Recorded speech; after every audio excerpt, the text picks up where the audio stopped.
Okay, so today I'm going to do a bit of a lighter topic because I should almost alternate like that, where I do, one absolutist philosophy type episode, a little more serious, a little more exhausting, and then I'll do something more random, like reacting to videos or something, right, like I did the one session. So the way that I'd react to videos here is I'm not going to actually show the video, but I can just watch them on my other phone, and then it's like, you get to, I'll just say like the timestamp of the video, and then you could watch it long or whatever.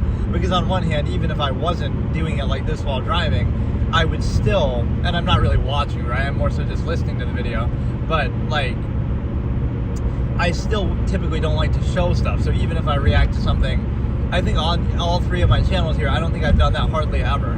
Maybe once or twice, but like Alex Both has, I maybe showed one of her videos, but I hate to like show other people's content and steal it.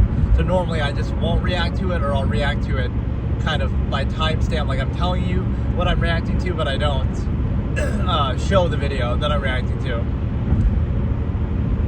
So yeah, I'll just discuss random stuff here. Obviously, I have a few different like backgrounds that I could refer to. Like I could label myself, I used to review movies, so I'm a film critic, and I have a background in psychology, and I used to discuss a lot of things, but I guess the most, buzzword type way I could describe it would be, I used to discuss fetishes, and I gave a seminar on fetishes once, and like this kind of thing, and my most viewed video on this channel is to do with the foot fetish, right? Whether it's because of the clickbait thumbnail, or whether it's because somehow people like that. Like sometimes when you do that, see, this is what's weird about YouTube and the algorithm and all this. Hey, how's it going? Is like something that I don't think is that impressive will do really well, and then something I think is, it's kind of a fallacy. You'll put in like weeks of work, like hypothetically, pretty good.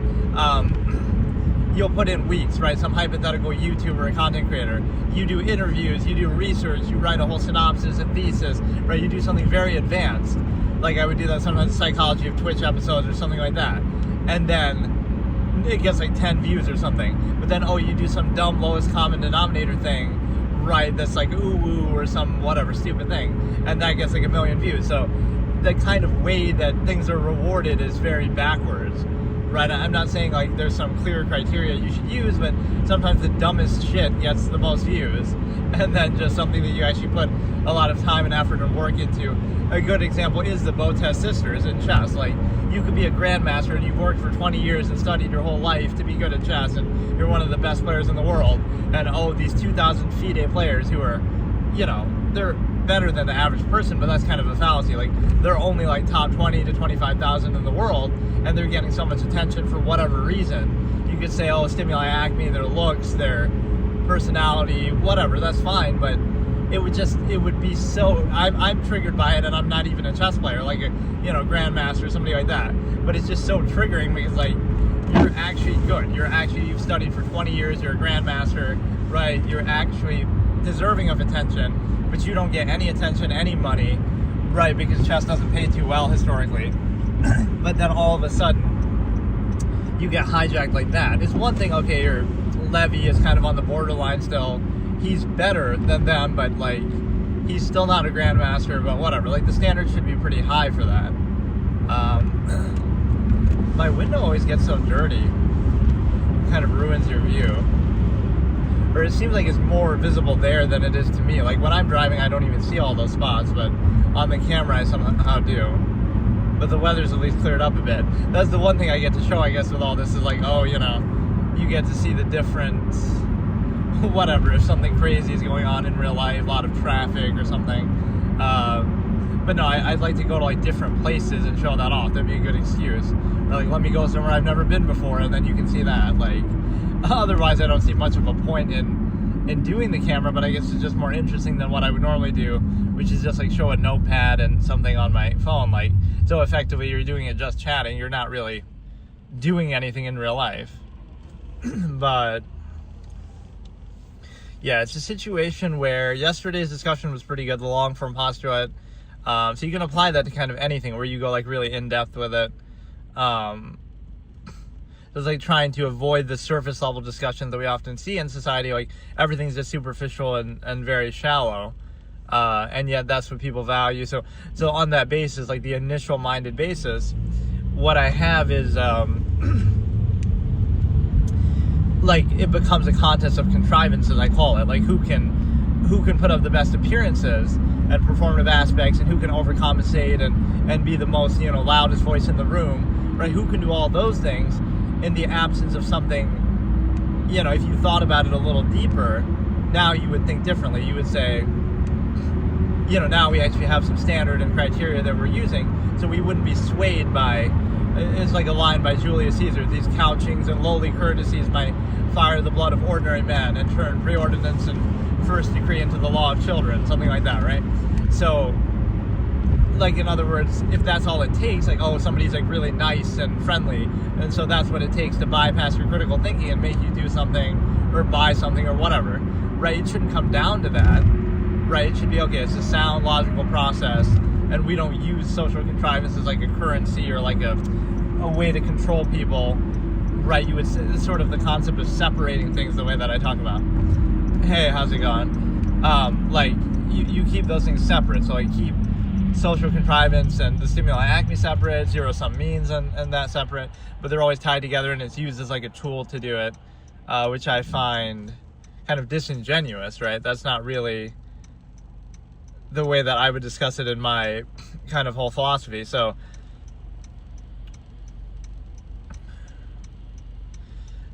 the situation with that is the fact that, again, you have like a contest of contrivance on the surface level, like, because everything is only being looked at on the surface level, now everything becomes like, oh, who can present themselves best? Who can, you know, put up the best appearances? Who can dress the best? Who can, you know, present themselves in a superficially satisfying way, even if that doesn't matter, right? It could just be a front. They're just putting up, you know, they're just putting up appearances that they want people to see. So self-awareness kind of trivializes the whole thing. Like, you would think to yourself, well, they only appear that way because they're doing it because they want to be perceived that way. But that doesn't mean they are that way, right? It could even mean that they're not that way and they have to overcompensate and project that out. So it's meaningless because, like, so it only works if one party in that situation is unaware. So like, you're taking it at face value, but they carefully planned and prepared it, and you're controlled by that aspect, and you're giving it the benefit of the doubt.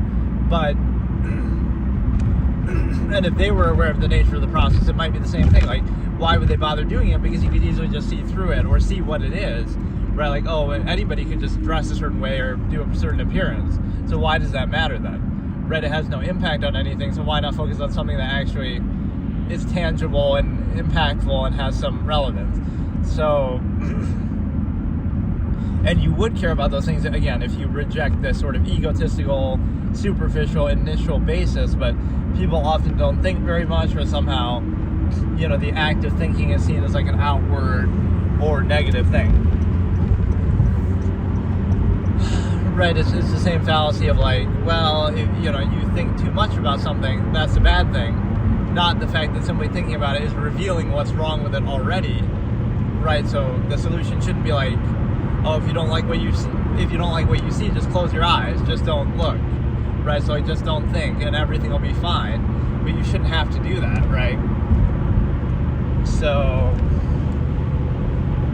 and like within absolutist philosophy, that's what I always talk about, is it's more about the soundness of the process and the consistency of the measure than it is about a specific, you know, state of being, or like bread and circuses, like, oh, it'd be so much easier just to go along with whatever the time period you're in is, right, and just go along with it, but and get all the, financial or technological benefits and just be happy with that and overcompensate, right, for all the cognitive dissonance and imbalance. But that's not what it's about, right?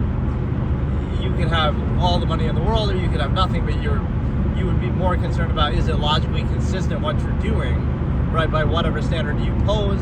So like there's a duality here that you have to look at, where if there is an absolute, right, if there is an absolute, like an absolute measure or like a God or some purpose in life, right, if there was, then you'd be too busy doing it all the time fully with no inhibition, no reservation, because it's absolute. So you would, again, this is where this term somewhat comes from. So if there is an absolute, you would do it fully without any restraint. And if there's not an absolute, then there's no credible basis for outward insistence or a structure, or basically telling other people what to do and restricting them in any way.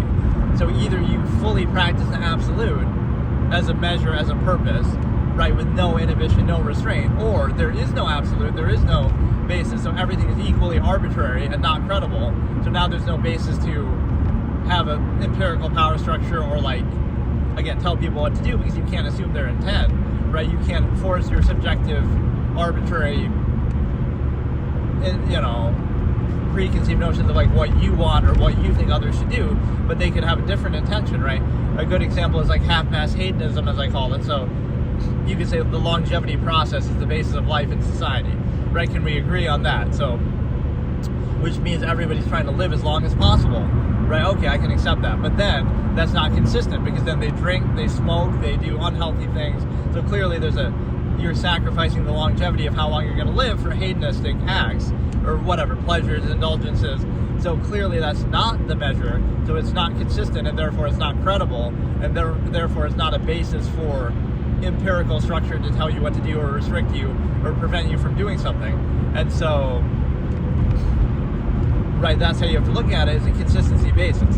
So if there is an absolute, you would practice it fully with no inhibition, or if there isn't, then there's no credible basis for for structure reduction, as I call, like, kind of just, again, either a person telling other people what to do, or the government or any authority structure. There's no real credibility. That's why you have to pose a false absolute, because otherwise it's one arbitrary subjective person versus another, or many arbitrary subjective people versus another. So yeah, what I've tried to do on this channel lately is I try to keep posting like a clip every couple days of some random discussion I've had, and some of them have done actually pretty surprisingly well. Like the humor is, these are all things I've said in the past, so I find it kind of annoying that this shows you, like, again, being rewarded for the wrong thing. It's like, you kind of have to make it a spectacle, like, oh, do like a clickbait thumbnail and do like those are the things that really matter, right? Not the substance of what you're saying. So I kind of hate that. But yeah, let me discuss something more light. I was kind of, let's discuss politics, which I often never really do that. There's some good fallacies you can take out of it, but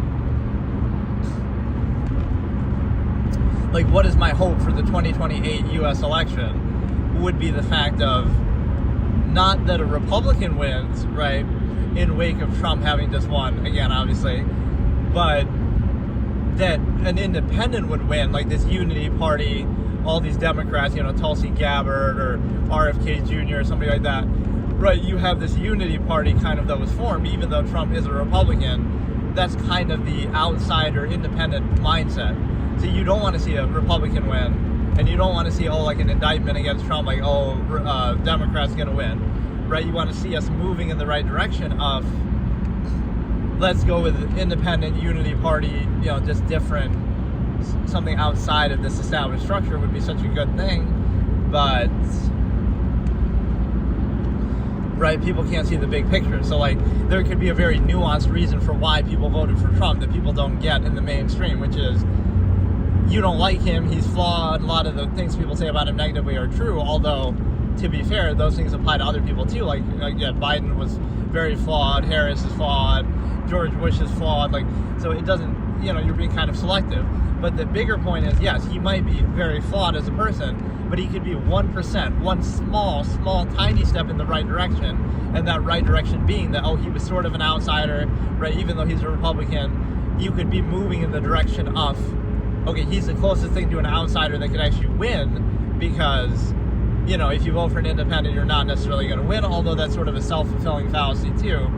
If enough people did, they could win, but everyone, you know, it's like everyone expects someone else to do something, so then nobody does, or in this case, everybody expects that, you know, nobody else is going to do it, so they don't bother doing it themselves. But if everyone just did it, it would be fine, it would be enough. So like I said that in 2020,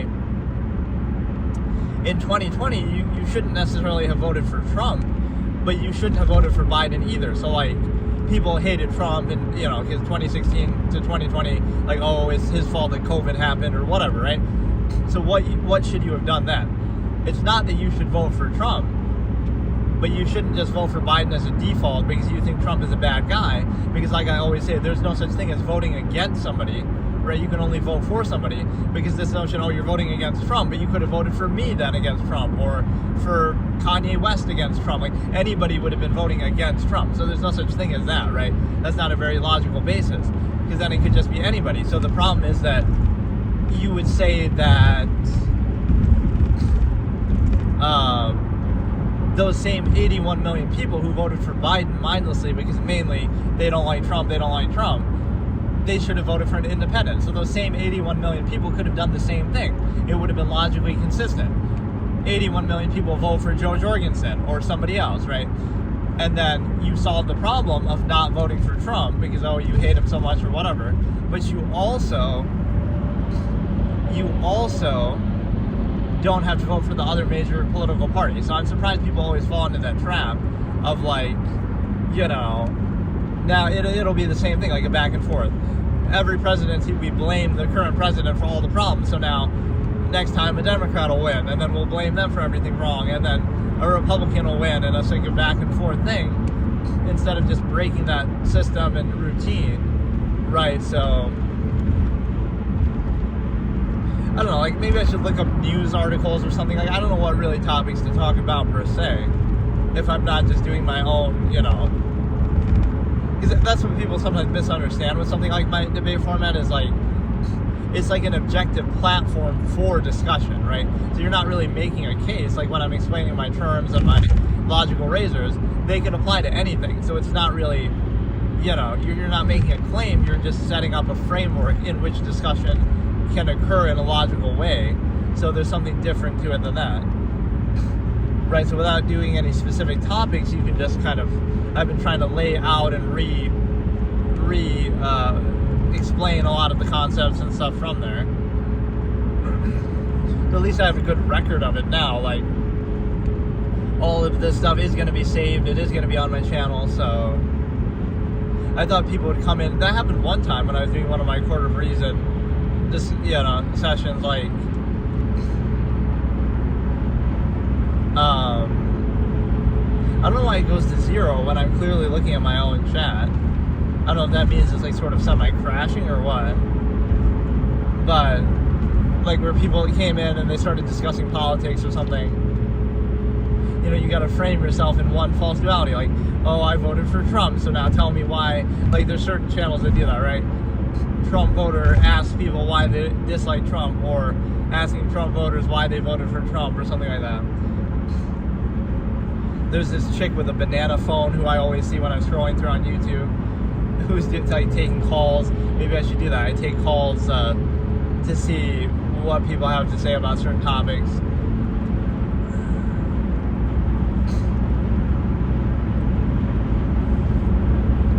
But yeah, what else could I discuss here? Just, I had done a little review of Avatar 3. I wasn't that impressed by it. It's a little underwhelming. So let me actually listen, although I don't like when that kind of echoes in here either, but listen, although I don't like when that, just to see like YouTube doesn't crash. Those are like the two things that I'll praise about YouTube versus Twitch, right? That, as somebody who typically would always stream on Twitch, and I don't want to abandon my Twitch either, but this has been more convenient just because I can do it while driving and stuff. Not that I couldn't do it on Twitch, but the way it saves the VODs automatically forever, without, having to, like, after 2 weeks or whatever. And then the way that it also, with the algorithm, the way it kind of keeps boosting you once in a while with that, right, giving you sort of fresh viewers and stuff.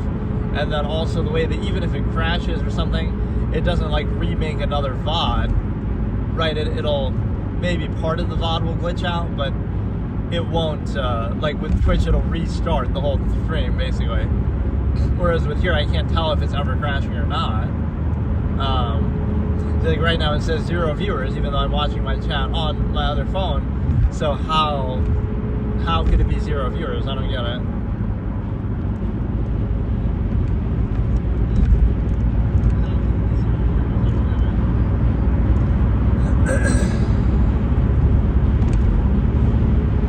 Yeah, like I could react to like a TV show or like random YouTube videos or something because I, could just do like timestamp sync basis. And so, like, I don't really even need to be watching my chat on there because it does show you on the stream itself, right, when people are talking. It's sometimes hard to read people's usernames, though, at this angle, but I don't know, I guess I didn't have like a super strong specific thing that I wanted to talk about.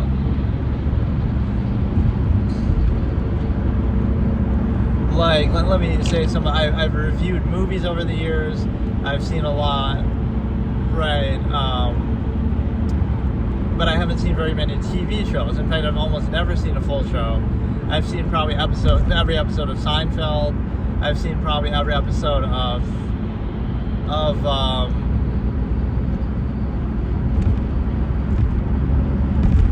maybe the original Twilight Zone. That's about it. Even other shows that if I talk about, like, The Mentalist, but I still haven't seen the ending of it because that basically the defeat of a major villain in that show was very disappointing. So like after that, it just kind of kills your enthusiasm to watch any more of it. But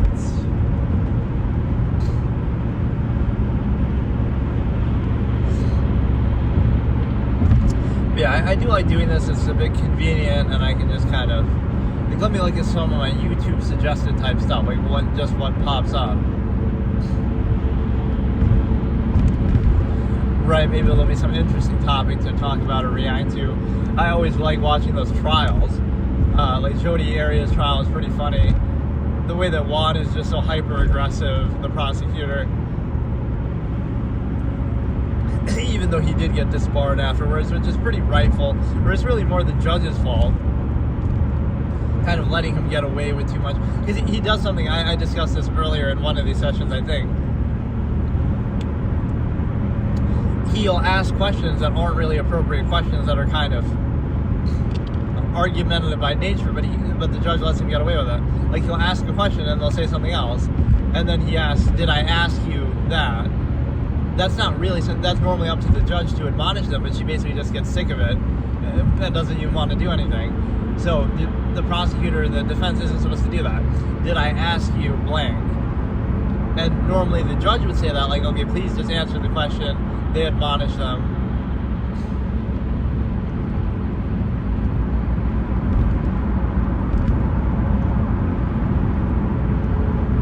There was like a bit of a surprise sequence with the NBA Cup, which this is kind of a little overrated of a format that they're trying to draw interest at this point in the season, but I don't think people really care about it too much or take it seriously compared to the actual playoffs or something.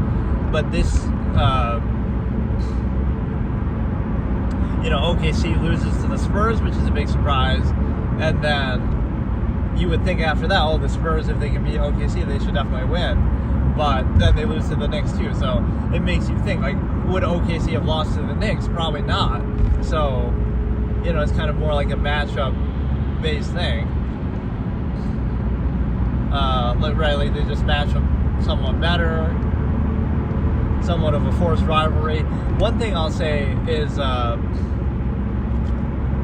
I don't think that they'll beat the Warriors' record. I said that earlier too. But they'll come pretty close. Like, I think they'll win maybe 70-ish but I don't think they'll actually win 73 or 74. But I mean, they're in a very good spot. Like Sam Presti's the real MVP because the dude has so many draft picks and stuff, and the Clippers are kind of responsible for that in a way. Right, they gave up a lot to get Paul George, which at the time I can't really blame them. Like, what they were trying to do, they could have very easily won the title in 2020. Right, in fact, they should have. They're up 3-1 on Denver. Right, I believe they would have beaten the Lakers, but I mean, they just didn't. I don't know what happened to them, so, you know, the 1 year that Kawhi's not actually hurt.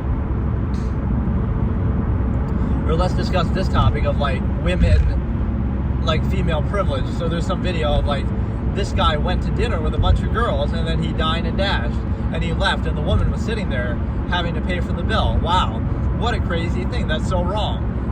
Whereas if a woman does that, oh, it's just called a normal fucking date. Like, you know, you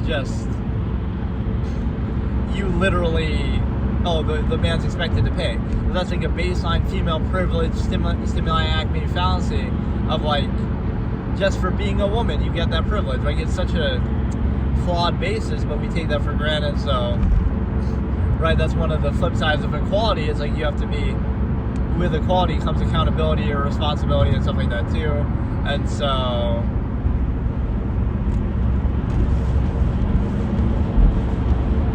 I don't know why this shit always seems so fucking dirty. But yeah, like the female privilege, like let's watch this video, whatever it is, I don't even know. How we split our finances now that we're married, husband and wife, remains unchanged from when we were dating and engaged, but will change once we become an attending. He's a surgical resident, and I'm a nurse. Like, there's so much of that. It kind of ruins society in a way, right? Resist the stimuli acme because it kills meritocracy. Like, oh, the world would be a meritocracy, but oh, we give special treatment to somebody because of their gender or appearance or whatever it is. It's like, that's not a good basis to use. That should be the exception, not the norm. So it's kind of like, you know, when you're defined by not doing something instead of doing something, that shows you a contrived state. False, absolute, inherent contrivance response, right, that we see as a fallacy. And housing costs, I pay 100%, including all of the utilities, sewage, whatever miscellaneous. They're all on auto pay and they're under my account. I'm fairly certain that Kevin has no idea how much a trash or water bill is, and that's fine. But no, it's like this idea of dating up too. Like, how many times does a middle class or poor man end up with a six figures rich kind of a female? It happens, but not very often. How many times does it happen the other way? All the fucking time, right? Where that's a major incentive and dynamic. So, as I say in one of my old expressions, all relationships by extension are prostitution because, well, you might say, like, I love this. You see this in some, I can't remember. It was like a courtroom thing or something. And they say, you hung out with this girl and you gave her a gift and then you had sex or whatever, right? So it's like, oh, that's like prostitution. Oh, so you mean like in a relationship when you buy somebody dinner and then you end up, you know, having some relation with them later, or you give them gifts in a relationship, like you give them a ring, you give them whatever, like, yes, of course. So you're getting, in a micro sense, you say, oh, that's bad, because you had like a one night thing together and you bought her a gift. But in the lifelong sense, oh, it's the same exact process, it's just overextended. It's the same thing. Oh, you're gonna buy them gifts or shower them with attention or something. So it's a baseline fallacy of like, how about, again, like I was saying, let's separate the two. The stimuli acme is the stimuli acme, right? You know what that means, and everything else and everything else. But the two are tied together, so it creates a disingenuous incentive and basis. I don't know what the fuck the point of this video is, actually. Hotel. The point is, the guy makes more money, that's why you're together, like, we get it. That's how society works. And again, I never, like, let's attack the gold digger label, right? I don't necessarily call women gold diggers or criticize that, because it's the same thing like with OnlyFans girls. I can't blame you for being a supposed gold digger or doing OnlyFans. Why? Because the men want it or require it or allow it. So it's not your fault if they can get money for just their looks or whatever, being a trophy wife or whatever, just for who they are and how they look. I can't blame you for taking advantage of that and doing it, right? Blame the guy for playing into it and giving you money, or for, you know, subscribing to your OnlyFans and all this kind of thing, right? So blame the audience, blame the people using it, or again, rewarding that kind of thing. So it's like, you'll look at a guy like, oh, what a poor guy, you know, we feel bad for him because he's with a gold digger. But it's like, why is he with them then? He doesn't have to be. So like, at what point do you have higher standards and you kind of ruin the whole thing of this privilege and this, I don't know, just like this compulsory special treatment privilege. It's a very bad, and you see that in all areas, right? That's why I say the stimuli acme is preserved in this era.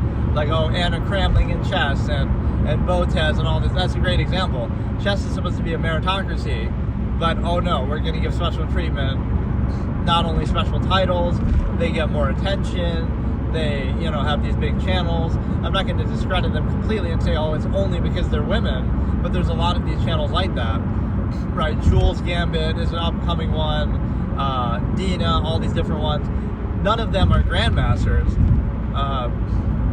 Dina is like a woman's grandmaster, but again, special title, female privilege. But like, it's no coincidence, right, that there's so many of these big streamers and content creators who are women, who aren't as high rated as any of the men who are in a similar position. So like, that's a very odd thing to, you know, you might think it's good in the short term, in the initial basis, but in the big picture, right, we have to reject that and decide, okay, what do we really want to value? And do we want to value something on an intrinsic level, or do we want to appeal to cult of personality, stimuli acme, right, this kind of thing that has nothing to do with it? And I don't, it shows you like people are easy to be controlled when they're not at peace with something. So again, people aren't at peace with the stimuli acme, they're not aware of the nature of the process, they don't treat it like what it is, they're not free, they're inhibited constantly, constant contrivance, right, all these fallacies, false absolute, to value, specify, control. So that means something else. That means that because you're not at peace with it, you're not at peace with your own natural body, and oh, it's a big deal, we have to hide from it, we have to censor it, right? You're not at peace with it, so now you're going to have what I call repression leads to obsession. You're going to obsess over it, and it leads to these kind of things that have nothing to do with it, right? It's one thing, okay, you're obsessed with it, so then deal with it directly, like, okay, you know, you have a wife, you have a girlfriend, you have whatever, right? Deal with it like that, or not in the specified structure, reduced sense, but do what you got to do. But don't build up this thing like where we subvert meritocracy and, oh, because of the stimuli acme in like a repressive sense, we're going to reward things that have nothing to do with it. And this is how we get Botez and Anna Cramling and all that. Like, I'm not hating on them, I'm just saying it represents there's no other way to explain it. You explain to me how a 1,700 FIDE player, like that could literally be me in a couple months, like if I study or something, like fucking a 1,700 FIDE player, only like top 25 or 30,000 in the world, if even that. Right, how are you that famous? Again, your sister in a way, but like, we know what it's about. Like, and again, I'm not blaming you for that. You blame the audience, again, for rewarding it, but there's something wrong with that picture, right? We're rewarding the wrong things in society.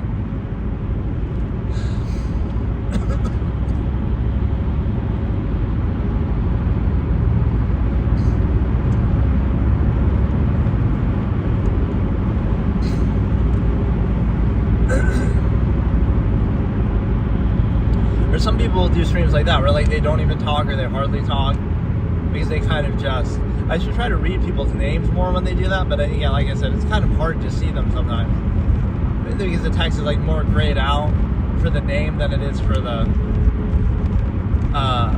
white, and it's kind of on a stand on my dash. So I like the position of the phone though, actually, because again, it almost simulates that you're like in the passenger seat with me, so we're like doing a role play ASMR drive with me somewhere kind of a thing. I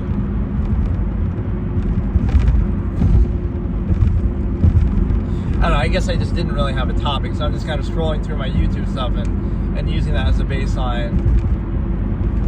But yeah, it's like this bad taste and bad faith type of thing. You know, it's like you don't want accountability, but you want privilege, right? So it's like, oh, you can't bring up the fact that, oh, someone's getting special attention because of stimuli, acme, privilege, stuff like that. But they still want the privilege, and if they don't get it, they'll be surprised or whatever. So like, So they'll exploit it, they'll play into it, like, oh, they know what they're doing, they're doing something deliberately. Although I'll give Anna Kremling a bit of credit there. She really doesn't play into that much, right? Like, her videos are usually just about chess, and so even if she's getting chess, as she says it more, but, like, and if I was her parents, I'd be pissed at her, like, look at how much attention you're getting, which between the two of us as grandmasters, we didn't get that, right? I'd be a little pissed off about that, but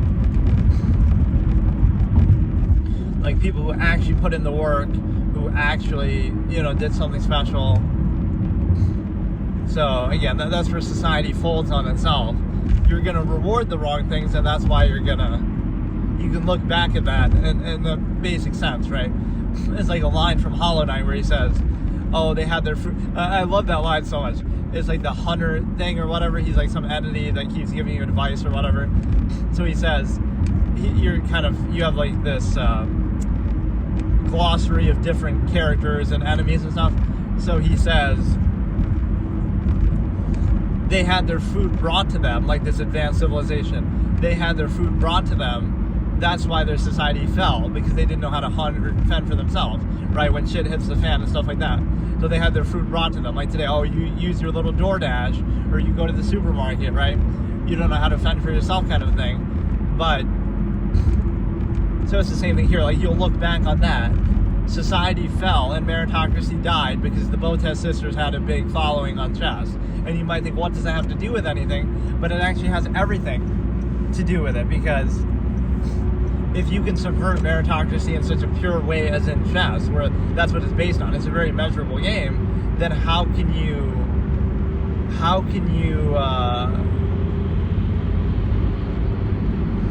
right, that means you're valuing something without any basis to it, right, or for all the wrong reasons. And so now it's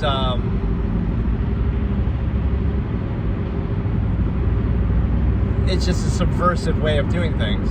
And again, the way to settle that would be, understand the nature of the process fully, so it would be more directed. Then you'd be like, well, we'll address the stimuli acme freely and fully, and not hide from it, and not be inhibited, and not be embarrassed about it, and our own bodies and stuff like that. And you don't have to hide from it, you just see it for what it is, and now it wouldn't be such a big deal. But because you're in this imbalanced state, now you'll kind of obsess over it in places that have nothing to do with it, really. Right, and so you're kind of all mindless, subjective stimuli acme preservers. And let me watch some of the Jodi Arias trial. Actually, over the years, I've always come back to it. Right, like the Daryl Brooks one was good. Or I could watch like a newer kind of trial, something, and react to it. That could be a fun format, I guess. Like, I'll just react to current court cases going on and stuff like that. I'm always like a proponent of the media stuff being delayed a bit. Like, they shouldn't show it live, because it does turn into a bit of a circus. Like, Juan was even playing into that, where he's kind of playing for the cameras and stuff.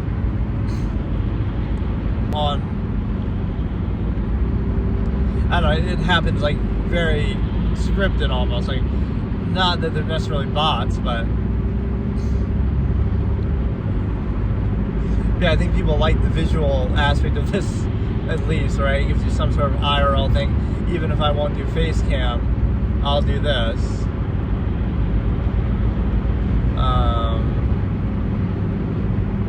But yeah, you might be getting bored of the route, because I always take a familiar route. Where I'm kind of going back and forth to the same place. So this mall coming up here, or is it even coming up? I forget. Or that's further, but this is one of the biggest malls in the country, apparently, in the world. Destiny USA in Syracuse. Right, it never started off that big. It used to be called the Carousel Mall, and there is still the Carousel in there, but they kept expanding, and now it's fucking huge. It was like one of the top 5, top 10 biggest malls in the whole country. And then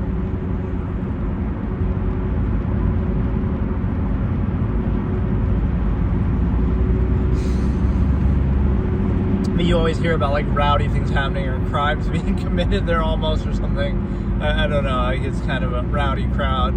Or I just always like to go there for the pretzels. Right, I like the fact that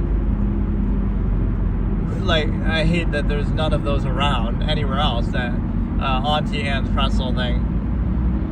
It's like I have that weird thing with food. Okay, let me psychoanalyze myself. So I love the bread pretzels, like the Auntie Anne type stuff, but I hate the hard ones, like Snyder's or whatever. And so, but like in a basic sense, let me analyze myself from a food eating perspective. I have a very minimalistic way.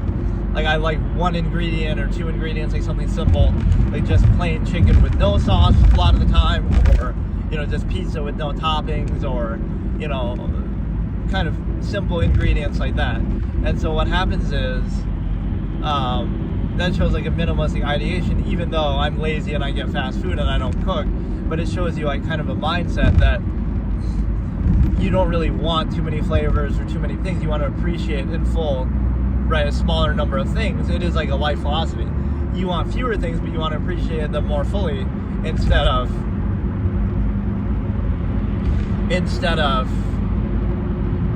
you want to have more things and kind of water them down and dilute them, like the overextension fallacy of human life itself and society and everything like that. And so, again, you like sort of plain foods, simple foods.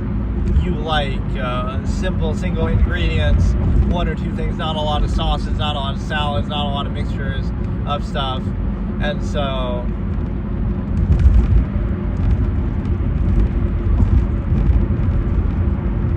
I thought somebody would come in though and challenge me with some sort of controversial thing or question or whatever.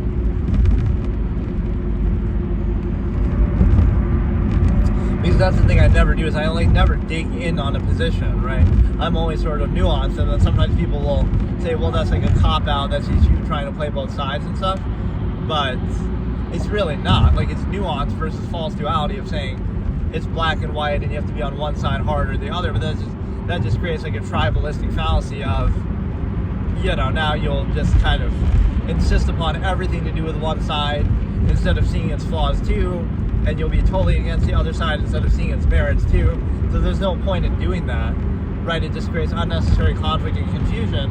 You could just do it this way, where you,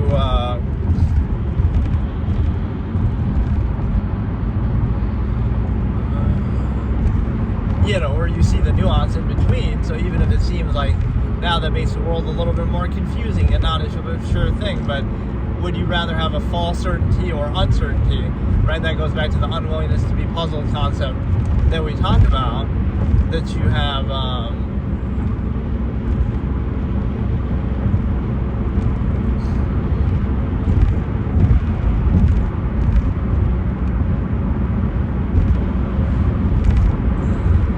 I like doing these more in the morning, but I don't always have like a ton of energy, or like, I don't know, like last night I was kind of in the mood and it was a very good session, I feel like, or I was going into the long form posture. Whereas here I'm kind of more just, you know, I should sort of alternate like that, or I don't always have to do those episodes, but I like what I've gotten into the routine of doing with these though.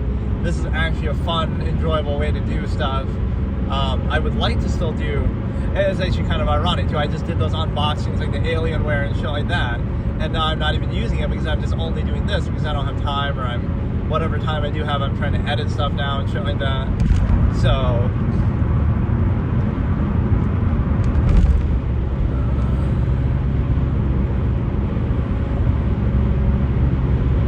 yeah, I love that as an example of the way that YouTube works, right? On this channel, which is only my third channel and it's not like the main one that I've used, but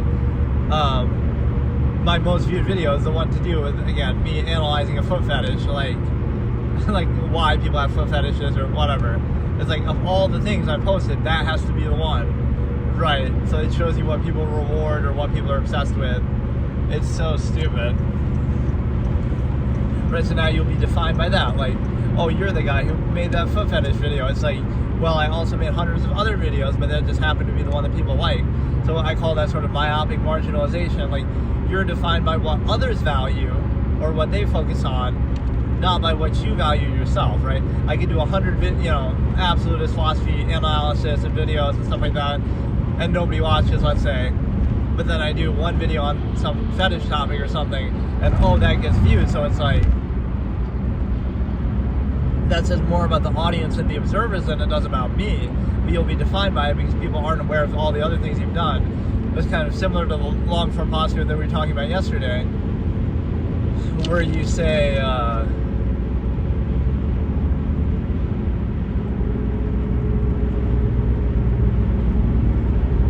you know, if you've discussed and considered every topic in existence, how can you be defined and labeled by just one of them? But let's see what the most viewed. This channel is Croaker Queen 123, which even has Jodi Arias as like the channel art. But the most viewed one is Juan Martinez's closing statement. Let's watch part of that, which I had already watched before apparently. That trial is interesting that manner of the crime is interesting because she could have done the same thing, and this is what I hate to sometimes recognize, right? Sometimes like how the media treats it with race or something. You'll get so much coverage if if somebody of one race kills another race, it'll be turned into a whole story, even if that's not really anything relevant to the crime, right? Oh, it'll be a hate crime. Like, oh yes, of course, I thought most crimes were committed out of love, right? Like if you kill somebody, whether it be because of race or not, or different races involved, you kill somebody, like, if you're killing somebody, you probably don't like them, you probably hate them. So that term is even just stupid in itself, as if all crimes and violence aren't committed out of hate. But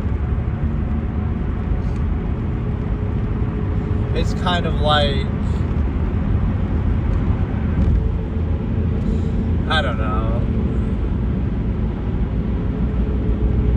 You'll always try to attribute it to something like that, like, oh, it's because of race, or it's because of some such and such, right? Not just human nature, like, everybody could be the same race, but it's not going to be a perfect utopian society, because it never was before, so you're just kind of looking at that as a scapegoat.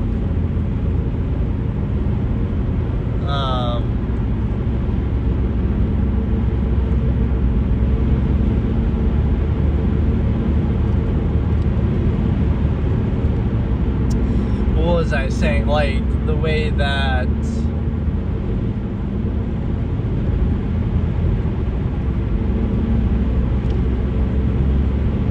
looks so sunny for like the time of day that it is, and like the time of year that it is, right? Like it's warmed up quite a bit. It's still saying 32 degrees, but everything melted and it feels much better.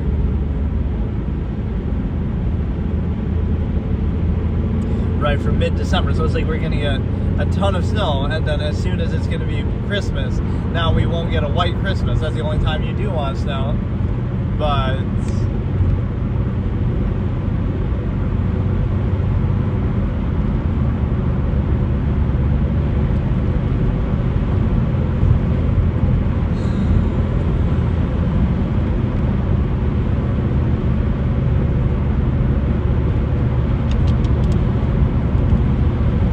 yeah, like with Jodi, it's like she stabs the guy 27 times and shoots him. And so if she had only, let's say she only stabbed him once, would it have gotten as much attention? No, you would have never heard about it. She would have still, probably gotten caught and arrested and go to jail, but it wouldn't have been as much of a media spectacle. So people are more fixated on the manner in which the crime was committed than the crime itself. It's still the same thing. One person died, despite how cruel it might have been. So like, let's compare that. You'll hear about this trial where she killed one person in a very brutal way, but you won't hear about cases where multiple people are killed. So what would you rather have? Again, they're both horrible, and I'm not trying to compare it, but like somebody stabs two people one time each and kills them with the one stab. And then somebody else does like what she does. She stabs one person 27 times and really maims them. So they're both bad, but in one case one person died, in the other case 2 people died. So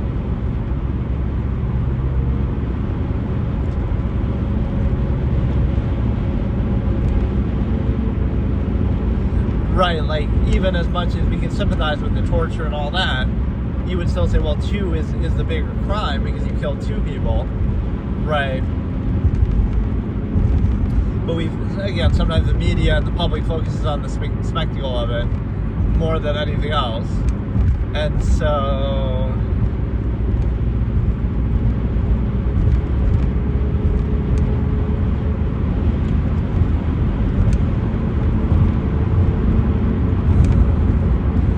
the actual gameplay series I was trying to do was my Chess Up series, but I can't quite bring myself to do that. And I was gonna try to do like Skyrim VR this year, but I guess like because I do my Skyrim Christmas special, but I don't think I even have the energy to bother with that. I'll just probably do a regular session of it because I've gotten too many things recently that I've set up, and I don't think I'd have to get a VR thing just for it. Right, like I'm not gonna necessarily do that. And then I'll have to wait till next year, and that'll be when I introduce my VR ARC again. It's gonna be annoying to try to stream it and stuff too.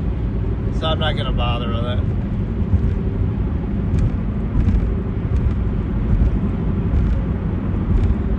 Right, but I always said that rule that, I can only play Skyrim on Christmas. Just for whatever reason, because it's a snowy kind of game and setting. And it's like, but yeah, let's look at one last concept here. Like, everything will be attributed to something specific. Like, you must want something, or it's like if you're unconditional, that'll be projected that you want something, but you're just not good enough at getting it, or something like that, right? Not that you just don't want anything, therefore you don't need the performative aspects and to achieve it. And then you also have the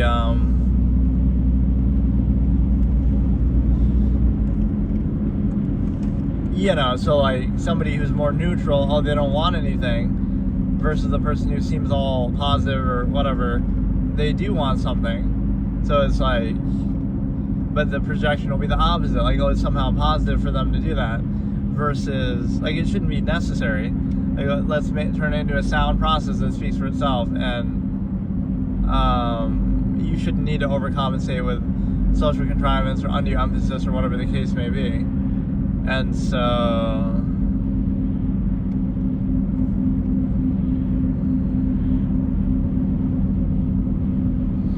yeah, I don't mind doing these sessions. Right, like it's convenient because if you're driving anyway or doing something anyway, right, like I'm not going out of my way to do it, and I'm still meeting my daily quota of, because I always like to do that as a routine, like just to stream every day. But yeah, like I could try to react to videos and stuff, so I would just tell you, I would have to give you like enough time to sync it up. Like, okay, I'm gonna start this video at this time, and then I'll tell you the timestamp, and then you can pull it up and do it.